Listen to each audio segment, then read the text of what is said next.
사랑의 하나님, 오늘도 저희에게 함께 모일 수 있는 안전한 공간을 주시고 믿음의 성숙을 함께 이뤄갈 수 있는 공동체 안에서 영원한 말씀 앞에 주님을 예배할 수 있게 해주심에 감사드립니다.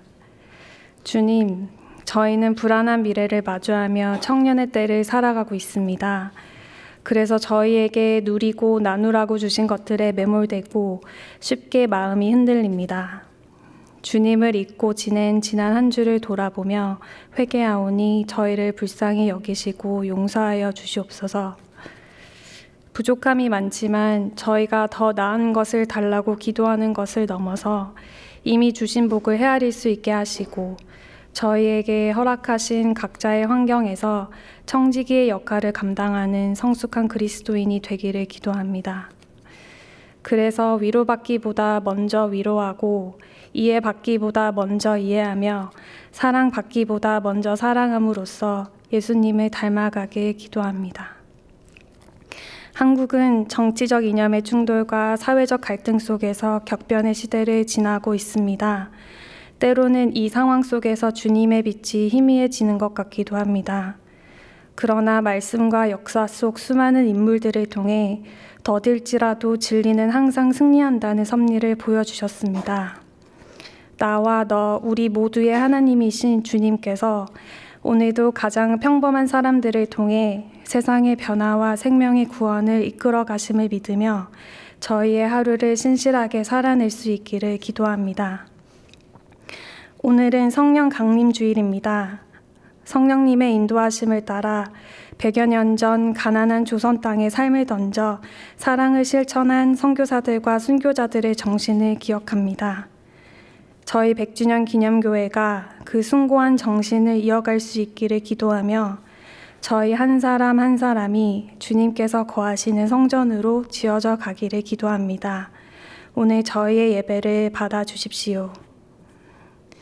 유한한 삶을 마치고 영원하신 주님을 다시 만날 때까지 잡힌 바 된 그것을 잡으려고 달려가는 저희와 함께 해주심을 믿으며 이 모든 말씀 예수님의 이름으로 기도드립니다. 아멘. 오늘 우리에게 주시는 하나님 말씀은 에베소서 3장 14절에서 21절입니다. 이러므로 내가 하늘과 땅에 있는 각 족속에게 이름을 주신 아버지 앞에 무릎을 꿇고 비노니 그의 영광의 풍성함을 따라 그의 성령으로 말미암아 너희 속사람을 능력으로 강건하게 하시오며 믿음으로 말미암아 그리스도께서 너희 마음에 계시게 하시옵고 너희가 사랑 가운데서 뿌리가 박히고 터가 굳어져서 능히 모든 성도와 함께 지식에 넘치는 그리스도의 사랑을 알고 그 너비와 길이와 높이와 깊이가 어떠함을 깨달아 하나님의 모든 충만하신 것으로 너희에게 충만하게 하시기를 구하노라. 우리 가운데서 역사하시는 능력대로 우리가 구하거나 생각하는 모든 것에 더 넘치도록 능히 하실 이에게 교회 안에서와 그리스도 예수 안에서 영광이 대대로 영원무궁하기를 원하노라. 아멘. 아멘. 요한계시록 2장과 3장은 예수 그리스도께서 사도 요한을 통해서 당시 소아시아에 있던 7개 지역에 있던 교회에게 보내신 편지입니다. 그 내용은 각 교회에게 하신 칭찬과 책망 그리고 권고와 약속의 말씀입니다. 7교회 중에 마지막 교회가 라오디게아 교회입니다. 예수님께서 마지막 교회에 하신 말씀은 앞에 6개 교회에 하신 말씀과 비교할 때 상당히 엄중하고도 충격적입니다. 7교회 중에 칭찬을 듣지 못한 유일한 교회가 라오디게아 교회입니다. 에베소 교회는 처음 사랑을 버렸다고 책망을 들었지만 수고와 인내가 있었고 악한 자, 즉 거짓 교사들을 용납하지 않고 자칭 사도라고 하는 사람들을 가려낼 줄 아는 분별력이 있는 교회였습니다. 서머나 교회는 환난과 궁핍함이 있었을지라도 실상은 부요하다고 칭찬을 받았습니다. 버가모 교회는 발라함의 교훈과 니골라 당의 교훈을 지킨다고 책망을 들었지만 충성된 증인 안디바가 죽임을 당할 때도 주를 믿는 믿음을 저버리지 않았다고 칭찬을 들었습니다. 두아디라 교회는 자칭 선지자라고 하는 여자 이세벨을 용납하고 행음하고 우상의 제물을 먹었다고 책망을 들었지만 사랑과 믿음, 섬김과 인내가 점점 더 많아지는 교회였습니다.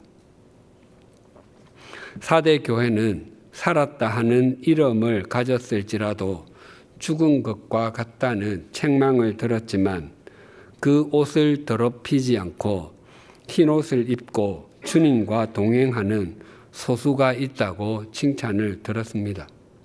그리고 빌라델비아 교회는 작은 능력, 보잘것없는 능력을 가지고서도 주님의 말씀을 지키고 주님의 이름을 배반하지 않았다고 칭찬을 들었습니다.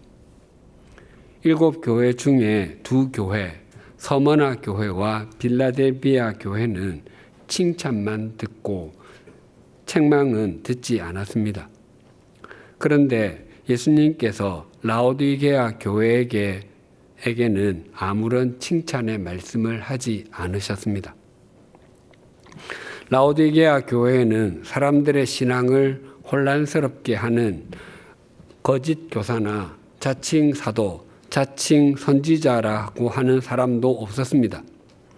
발람의 교훈이나 니골라 당의 교훈을 지키는 사람도 없었습니다. 또 이세벨을 용납하여 행음하거나 우상의 제물을 먹는 사람도 없었습니다.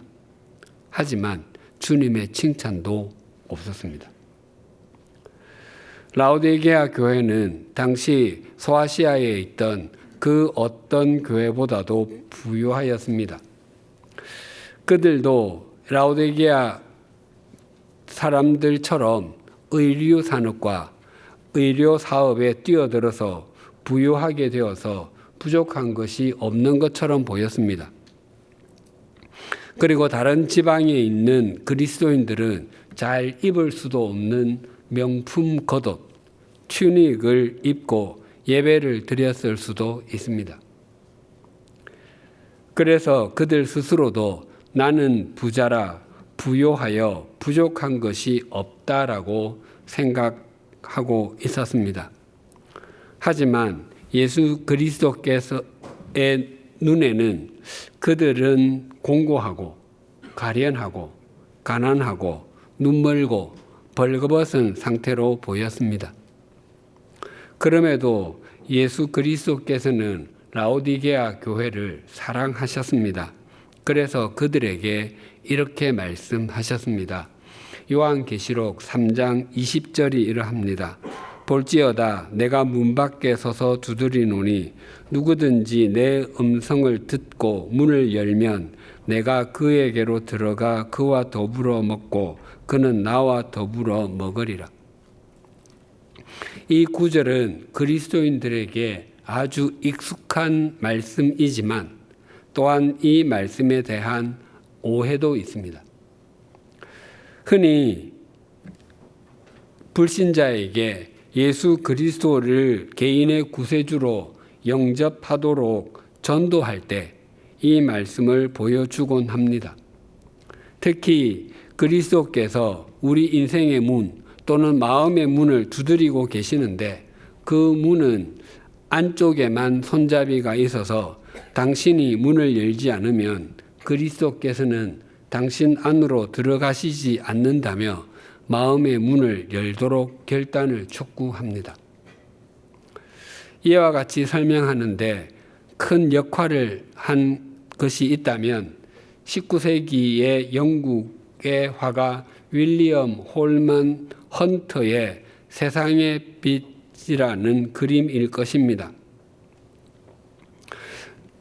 예수님께서 달빛이 은은하게 번지는 고저녁한 밤에 누군가의 집 앞에서 문을 두드리고 계시는 그림입니다. 아마 교우님들 대부분은 이 그림을 보셨을 것입니다. 또 예수님께서 두드리고 계신 집의 문은 한 번도 열린 적이 없는 것처럼 보입니다. 죄로 상징되는 잡초는 무성하게 자라 문 앞을 막고 있습니다. 예수님께서는 가시관을 쓰셨지만 대제사장의 옷을 입고 계십니다. 그리고 예수님의 양손에 못자국이 있는 것으로 보아 부활하신 것으로 보입니다. 예수님께서는 문 밖에서 오랫동안 두드리셔서 오래 참으신 모습이 역력하지만 피곤해 하시거나 분노의 표정을 짓지 않으시고 눈에는 사랑이 가득 담겨 있습니다. 그리고 예수님의 손에는 이 그림의 제목 세상의 빛과 관련이 있는 등 랜턴이 들려 있습니다.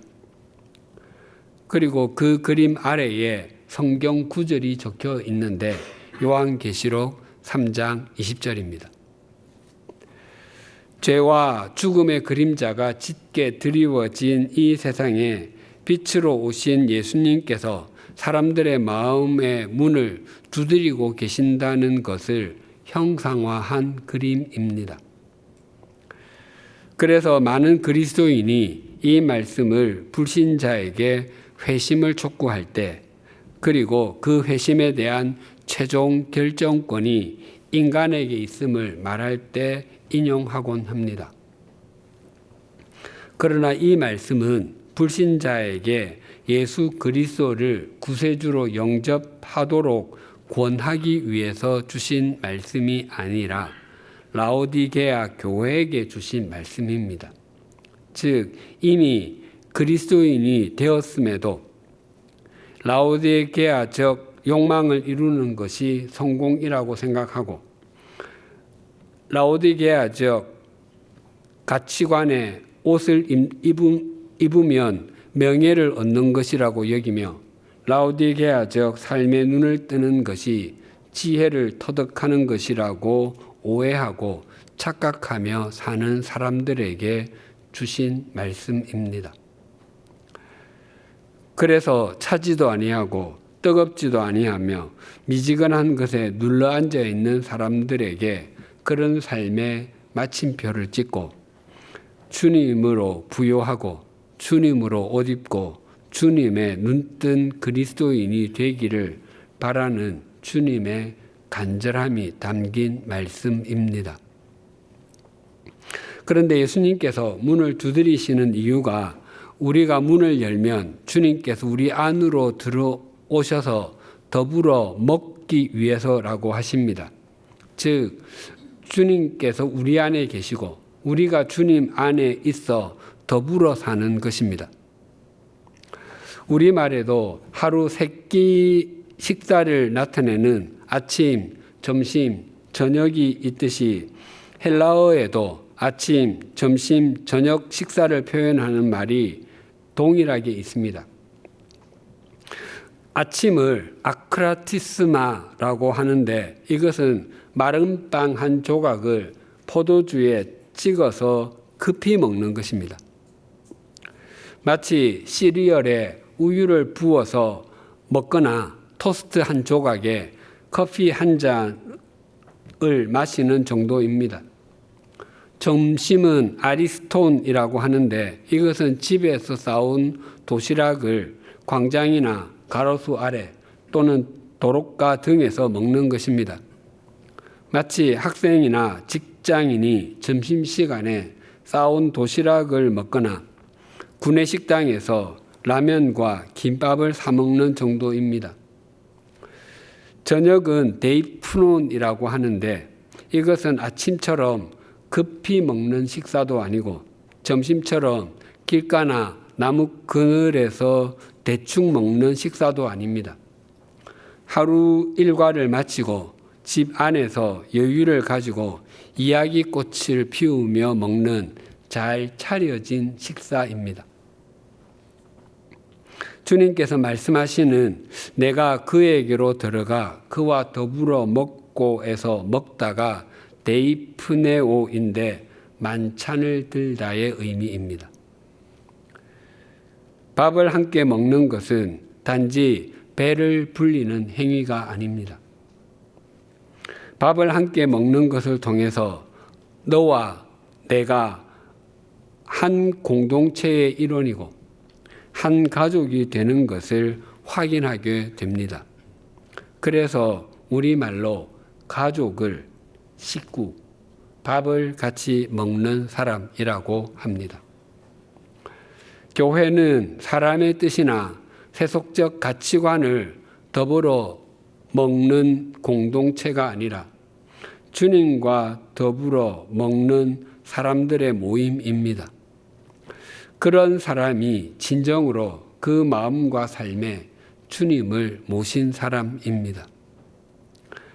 오늘 본문에서도 예수 그리스도께서 우리 마음에 계시게 해야 한다고 말씀합니다. 바울은 로마의 감옥에서 영어의 몸이 되어서 자유롭게 다닐 수 없지만 그의 영혼은 그 누구보다도 자유롭습니다. 그가 3차 전도 여행 기간 중에 3년 동안 사역했던 곳이 에베소였습니다. 그가 부활하신 예수 그리스도를 뵙고 주님의 사도가 되어서 예루살렘에서부터 로마까지 지중해 지역을 다니면서 예수 그리스도와 하나님 나라의 복음을 전했는데 가장 오랫동안 머물며 사역했던 곳이 에베소였습니다. 지금 그곳에 있는 교회를 위해서 기도를 드리고 있습니다. 먼저 오늘 본문 14절과 15절이 이렇게 증가합니다. 이러므로 내가 하늘과 땅에 있는 각 족속에게 이름을 주신 아버지 앞에 무릎을 꿇고 비노니. 유대인들은 기도를 드릴 때 서서 하늘을 향해 손을 펴는 것이 일반적인 자세였습니다. 그래서 솔로몬 왕이 성전을 완공하고 봉헌식을 할 때 서서 하늘을 향해 손을 펴고 기도를 드리기 시작했습니다. 그리고 예수님께서 제자들에게 주님의 기도를 가르쳐 주시기 전에 기도를 드릴 때 외식하는 사람들처럼 하지 말라고 하시면서 그들은 사람에게 보이려고 회당과 큰 거리 어귀에 서서 기도하기를 좋아한다고 했습니다. 또 누가복음 18장에는 예수님께서 들려주신 바리새인과 세리의 비유가 있습니다. 두 사람이 모두 성전으로 올라가서 기도를 드렸다는 내용입니다. 그때 바리새인의 기도 자세를 이렇게 말씀합니다. 바리새인은 서서 따로 기도하여 이르되. 이처럼 유대인들은 서서 기도를 드렸습니다. 그런데 바울은 유대인 중에 유대인임에도 에베소 교회를 위해서 기도를 드리며 서서 기도한다고 하지 않고 무릎을 꿇고 기도를 드린다고 합니다. 그것은 절박함의 표현이기도 하고 크신 하나님과 작은 자신을 인정하는 태도이기도 합니다. 아합 왕이 다스리던 시대에 온 나라를 우상 숭배의 전시장으로 만든 것에 대한 징계로 이스라엘에 3년 동안 비가 내리지 않았습니다. 엘리야 선지자가 하나님께 비를 내려주시기를 간구할 때 무릎을 꿇었을 뿐만 아니라 그 무릎 사이에 자기 얼굴을 넣을 정도로 구풀이었습니다. 이스라엘에 비를 내리게 해주실 수 있는 분은 천지를 창조하시고 자연을 다스리시는 하나님밖에 없음을 인정하는 것입니다. 또한 예수님께서도 십자가 지심을 앞두고 겟세마네 동산에서 기도를 드리실 때 아버지의 뜻이 이루어지기를 간절히 원하셔서 무릎을 꿇고 기도를 드리셨습니다. 바울이 무릎을 꿇었다고 하는 것은 지금 드리는 기도가 그만큼 간절하다는 의미입니다. 바울이 무릎을 꿇고서 에베소 교회를 위해서 무엇을 기도드렸는지 16절이 이렇게 증가합니다. 그의 영광의 풍성함을 따라 그의 성령으로 말미암아 너희 속 사람을 능력으로 강건하게 하시오며. 바울이 에베소 교회를 위해서 드린 첫 기도는 속 사람이 강건해지는 것이었습니다. 당시 로마 제국의 5대 도시는 로마를 비롯하여 알렉산드리아, 안디옥, 고린도, 그리고 에베소였습니다. 에베소는 당시 소아시아 지역에서 최대의 도시였습니다. 당시로는 없는 것이 없는 곳이었습니다. 그래서 에베소는 고대 세계 허영의 시장이라고 불렸습니다. 또한 에베소에서 빼놓을 수 없는 가장 큰 자랑거리는 고대 7대 불가사의 중에 하나인 아르테미스 신전이었습니다. 그 신전은 우상 숭배의 중심이었음은 물론 경제의 근간이었습니다. 우상 숭배와 경제를 비롯한 세속적 가치관이 판을 치는 곳에서는 눈에 보이는 것만이 최고의 가치로 여김을 받습니다. 그래서 사람들은 더 좋아 보이는 것, 더 높아 보이는 것, 더 커 보이는 것을 움켜쥐기 위해서 동분서주합니다. 바울은 에베소 교회를 위해서 기도를 드릴 때 속 사람이 강건해지도록 기도를 드리지 않을 수 없었습니다. 영적으로 어린 아이에서 성인으로 자라나야지만이 또 영적으로 강건해져야지만이 에베소라는 세속적 가치관에 함몰되지 않고 하나님의 뜻에 순종하며 하나님을 목적 삼고 살아갈 수 있기 때문이었습니다. 에베소 교회를 위한 바울의 기도는 이렇게 이어집니다. 17절 상반절이 이렇게 증가합니다. 믿음으로 말미암아 그리스도께서 너희 마음에 계시게 하시옵고. 부모님은 지금 어디에 계십니까? 라는 질문에 두 분은 지금 제주도에 계십니다라고 답할 수 있습니다. 그런데 이 질문과 대답을 좀 더 세밀하게 표현하면 이러합니다. 부모님은 지금 어디에 가 계십니까? 부모님은 제주도 한 달 살기를 하신다고 거기에 가 계십니다의 의미일 수 있습니다. 또한 부모님은 지금 어디에서 살고 계십니까? 부모님은 제주도가 좋으시다고 오래전부터 거기에 살고 계십니다의 의미일 수도 있습니다. 우리말로는 두 경우 다 계시다인데 헬라어로는 전자의 경우처럼 어떤 곳에 잠시 머물거나 나그네로 머무는 것을 파로이케오라고 합니다.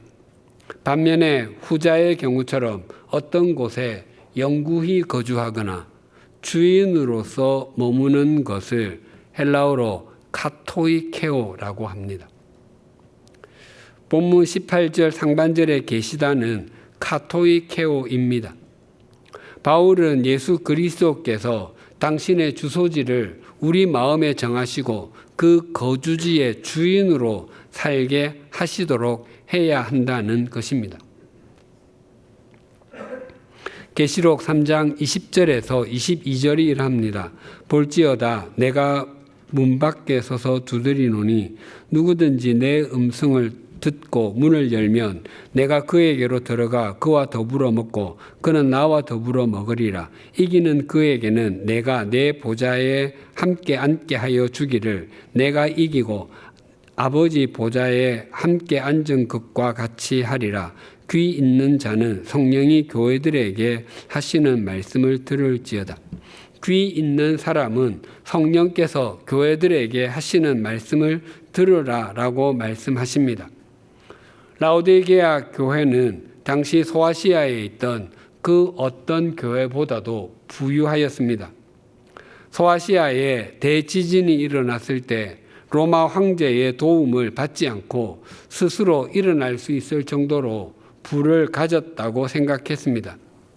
또한 그 지역에서 나는 검은빛이 나는 양모로 만든 옷을 입고 있어서 자신들은 옷을 잘 입는 멋쟁이들이라고 생각했습니다.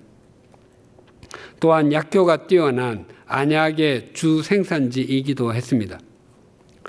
하지만 예수님께서는 라오디게아 교회를 가난하다라고 말씀하셨고 옷을 입지 않고 사는 것 같다고 말씀하셨으며 앞을 보지 못하고 있다고 말씀하셨습니다. 라오디게아 교회는 예수 그리스도를 믿음에도 불구하고 그 마음에 예수 그리스도를 주인으로 계시게 하지 않았던 것입니다. 주님께서 우리 마음에 계시게 하는 올바른 해결책은 우리가 우리 마음의 문을 열고 주님께서 우리 마음의 주인으로 들어오시게 하여서 그 주님과 우리가 더불어 먹는 것입니다. 예수 그리스도는 우리가 요청할 때 필요한 도움을 주고 떠나시는 분, 알라딘의 마술램프에 나오는 지니가 결코 아니십니다. 우리가 예수 그리스도의 주인이 아니라 예수 그리스도가 우리의 주인이십니다. 예수 그리스도께서 우리 마음에 계시게 하고 우리가 주님과 교제하기 위해서는 우리의 속사람이 강건해지지 않고서는 불가능합니다. 바울은 그 사실을 아주 또렷하게 잘 알고 있었습니다. 갈라디아서 2장 20절이 이러합니다. 내가 그리스도와 함께 십자가에 못 박혔나니 그런즉 이제는 내가 사는 것이 아니요 오직 내 안에 그리스도께서 사시는 것이라. 이제 내가 육체 가운데 사는 것은 나를 사랑하사 나를 위하여 자신을 버리신 하나님의 아들을 믿는 믿음 안에서 사는 것이라. 바울은 자신 안에 그리스도께서 사신다고 고백합니다. 그것은 그가 예수 그리스도를 자신의 마음의 주인으로 모신 후에 삶의 원리가 모두 바뀌었다는 것입니다. 그래서 그리스도인의 삶은 변화된 삶이 아니라 교체된 삶이다라고 말하기도 합니다. 외국에 사시는 아주 귀한 분이 며칠 머물기 위해 집에 찾아온다고 가정해 보십시다. 그때 나는 있는 그대로 보여주는 것이 좋지 정리정돈하는 것은 가식적인 행동이야 라고 생각하며 그냥 맞이하려고 하지는 않을 것입니다. 최소한의 정리정돈과 청소는 그분에 대한 예의이기도 합니다. 어쩌면 공항이나 역으로 마중을 나가기도 할 것입니다. 우리의 마음과 삶을 정리하지 않으면 그리스도께서 우리 마음에 거주하시게 할 수 없습니다. 오늘은 2000년 전 초대교회에 임하신 성령님을 기리는 성령 강림 주일입니다. 우리 속에 예수 그리스도만이 계시는 것이 아니라 성령님께서도 계신다고 합니다. 고린도전서 3장 16절이 이러합니다. 너희가 하나님의 성전인 것과 하나님의 성령이 너희 안에 계시는 것을 알지 못하느냐. 하나님은 우리가 하나님의 성전이고 우리 안에 하나님의 성령님이 계신다고 합니다. 성전의 원형은 성막입니다. 성막은 회막, 만남의 천막이라고도 불렸습니다. 성전이 중요한 것은 창조주이신 하나님께서 피조물인 사람을 만나 주시고 죄를 용서해 주시며 은혜를 베푸시는 곳이기 때문입니다. 성전에서 어느 장소도 중요하지 않은 곳이 없지만 그 중에서도 가장 중요한 곳은 지성소입니다. 그곳은 하나님의 언약인 십계명의 돌판이 있을 뿐만 아니라 대제사장이 1년에 단 하루 속죄일에 들어가서 백성의 죄를 용서받는 곳입니다. 만약 성전에서 지성소가 없다면 그것은 그냥 건물일 뿐입니다. 세상에 있는 다른 건물과 다를 바가 하나도 없습니다. 하나님께서 만나주시는 결정적인 장소가 없기 때문입니다. 우리가 하나님의 성전이라고 하는데 그 성전이 바로 지성소를 가리키는 말입니다. 우리의 삶 속에 또 우리의 인격 속에 성령님이 계시지 않는다면 우리는 결코 성전, 지성소가 될 수 없습니다. 성령님이 계시지 않는 인생은 이 세상 풍조를 따르며 살 수밖에 없고 공중의 권세 잡은 자를 따르려 하고 육체의 욕심을 따라 지낼 수밖에 없기에 하나님께서 보시기에 진노의 자녀가 될 수밖에 없습니다. 그래서 성령님께서 우리 속에 거하셔서 우리를 진리로 인도하시며 생명의 삶을 살도록 인도하시는 것이 얼마나 감사한 일인지 모릅니다. 우리 교회 창립 20주년을 맞아 지난 5월 30일에 오페라 양화진 공연이 양화진 외국인 선교사 묘원 야외 무대에서 있었습니다. 양화진 외국인 선교사 묘원에서 보는 오페라 양화진은 사뭇 감동적이었습니다. 양화진에서 보는 오페라 양화진은 다른 공간에서 보았던 오페라 양화진과는 마치 다른 작품처럼 여겨질 정도였습니다. 그 내용은 우리가 익히 아는 것입니다. 1885년 부활절에 언더우드 선교사와 아펜젤러 선교사가 제물포 항을 통해 입국하는 것으로 막이 오릅니다. 백정이라 사람들에게 무시를 당하는 것이 일상이었던 박성춘이 장티푸스에 걸렸는데 당시 조선 말의 의료 수준으로는 절망적인 상황이었습니다. 하지만 사무엘 무어 선교사와 고종 황제의 시이였던 올리버 에비슨 선교사의 도움으로 낫게 되었고 학당에 다녔던 그의 아들 봉줄이 나중에 그는 박서양이로 이름이 바뀌었습니다. 그가 대한민국 최초의 서양 의사가 되었다는 이야기가 이어졌습니다. 그리고 박성춘은 백정 해방 운동에 큰 기여를 하게 되었습니다. 또한 박성춘의 가족이 그리스도인이 되어 곤당골 교회로 예배를 드리려고 오자 양반들은 물론 일반 평민들까지도 백정의 가족과는 한 교회에서 신앙생활을 할 수 없다고 소동을 벌이기도 합니다.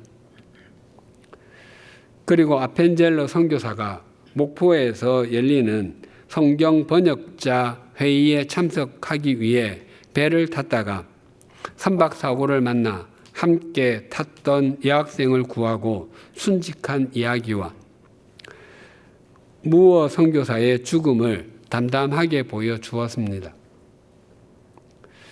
마지막에 합창 단원들이 양화진에 묻혀 있거나 양화진과 관련이 있는 선교사들의 이름을 부르며 그들의 헌신을 노래했는데 그때 저는 눈물을 꾹 참았습니다. 저는 앞자리에서 그 공연을 관람했습니다. 오페라의 모든 대사는 노래입니다. 그 오페라에 모두 몇 곡이 있는지 세어보지는 않았지만 적지 않은 노래가 있었습니다. 공연 내내 성악가들이 노래할 때마다 앞쪽 가장자리에서 지휘자는 끊임없이 지휘를 하고 있었습니다. 그 모습이 굉장히 제게 인상적이었고 또 이것이 우리의 인생이구나라는 중요한 깨달음이 있었습니다. 우리는 무대에 세워진 배우들이고 성령님께서는 우리의 삶을 저렇게 지휘하고 계시는구나. 우리가 우리 인생의 무대에 나가서 지휘자를 보고서도 그 지휘를 따라서 노래하지 않고 우리 마음대로 노래를 부르거나 아예 다른 노래를 부른다면 하나님께서 보시기에 얼마나 어처구니 없어 하실까를 생각했습니다. 또한 우리가 성령님의 지휘를 따라서 노래 부르지도 않고 노래도 내가 부르고 싶은 것으로 마음대로 고른다면 우리 인생이라는 작품은 얼마나 엉망이 될까를 생각했습니다. 모든 공연이 끝나고 커튼콜, 즉 오페라 공연에 참여한 성악가들, 배우들이 차례로 나와서 인사를 했습니다. 덜 중요한 역할을 했던 사람부터 점점 중요한 역할을 했던 사람들이 인사를 했습니다. 마지막에 아펜젤러 선교사, 언더우드 선교사의 역할을 했던 성악가가 인사했습니다. 그리고 정말 마지막에 지휘자와 감독께서 인사를 하셨습니다. 우리의 인생이라는 작품이 끝나고 우리가 하나님 나라에서 우리 인생의 지휘자 또 감독자이셨던 삼일체 하나님을 만나게 될 것입니다. 그때 삼일체 하나님께서는 우리에게 박수를 쳐 주실 것입니다. 바울은 우리 마음에 그리스도께서 계시기를 무릎을 꿇고 기도를 드리고 있습니다. 예수님께서는 우리 마음의 문 밖에서 문을 두드리고 계시고 우리가 문을 열면 우리 안에 거주하시면서 우리와 더불어 먹겠다고 말씀하십니다. 그리고 성령님께서 우리 안에 계셔서 우리의 인생을 지휘하고 계십니다. 이것을 바르게 인식하고 사는 것이 그리스도 예수께 잡힌 바 된 그것을 잡으려고 달려가는 삶을 사는 것입니다. 또한 그런 사람의 삶은 매일매일이 성령 강림 주일입니다. 기도하시겠습니다. 하나님 아버지, 사도 바울이 로마의 감옥에서 무릎을 꿇고 드린 기도, 에베소 교회의 속 사람이 강건하게 되는 것과 그리스도께서 그들의 마음에 계시게 해주시기를 간구하는 모습에 깊은 감동과 찔림을 받습니다. 우리는 우리 마음에 그리스도가 계시게 하는 것보다 세속적으로 보기에 좋은 것들과 큰 것들을 잊게 하는 것에 관심이 더 많았음을 고백합니다. 그래서 우리 믿음의 연륜이 점점 길어짐에도 우리 속 사람은 그만큼 강건해지지 못하고 우리 마음에 그리스도가 계시지 않는 것처럼 살 때가 있었음을 고백합니다. 우리의 허물과 죄, 어리석음을 용서하여 주시고 온전히 돌이키게 하여 주시옵소서. 특별히 성령 강림 주일을 맞이하여 우리 속에 내주하시며 우리 인생을 지휘하고 계시는 성령님과 동행하게 하여 주시옵소서. 하나님 아버지, 제21대 대통령 선거가 끝이 났습니다. 새 대통령께서 지지자 49.4%뿐만 아니라 다른 사람을 지지한 50.6%의 사람들과 투표하지 않은 사람, 투표 연령에 해당하지 않은 사람들의 목소리에도 진심으로 귀를 기울이는 온 국민의 대통령, 온 국민을 위한 대통령이 되게 하여 주시옵소서. 산적해 있는 정치적, 경제적 문제와 사회적 갈등 등을 지혜로 풀어가는 화합의 지도자가 되게 하여 주시옵소서. 대한민국의 현재는 물론 미래를 중심으로 생각하는 지도자가 되게 하시고 바른 대한민국을 가꾸어 가게 하여 주시옵소서. 그러나 주님께서 우리 그리스도인들에게 너희는 세상의 소금이다, 너희는 세상의 빛이다 라고 말씀하신 것을 잊지 않게 하시고 우리 사회를 살맛 나는 곳으로 만들며 더 밝은 곳으로 가꾸어 가야 할 역할과 의무가 우리에게 있음을 한순간도 잊지 않게 하여 주시옵소서. 그 삶을 신실하게 살아내기 위해서 우리의 삶을 지휘하시는 성령님께 온전히 순종하게 하여 주시옵소서.